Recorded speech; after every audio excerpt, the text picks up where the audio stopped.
సహవాసము కలిగి ఉన్నామా లేదా? ప్రభా, గత వారం 7 రోజులు కంటికి రెప్పలా కాపాడినావు.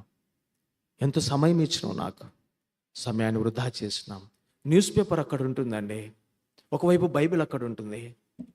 న్యూస్ పేపర్ తీసుకుంటాం. న్యూస్ పేపర్ చదవకూడదని నా ఉద్దేశం కాదు. సెల్ ఫోన్ అక్కడ ఉంటుంది, బైబిల్ ఇక్కడ ఉంటుంది. సెల్ ఫోన్ తీసుకుంటాం. సెల్ ఫోన్ ఉండకూడదు అని కాదన్నా, సెల్ ఫోన్ ఉండాలి, మ్యాండేటరీ. న్యూస్ పేపర్ చదవండి, మంచిదే.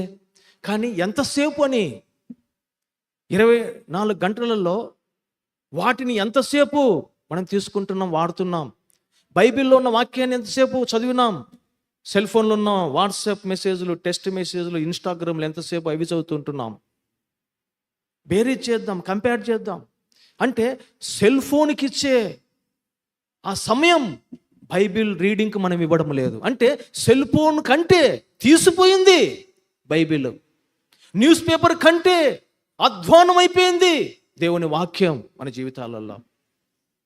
మనమేనా పరిశుద్ధులము? మన కొరకేనా పరలోకాన్ని సిద్ధపరుస్తున్నది?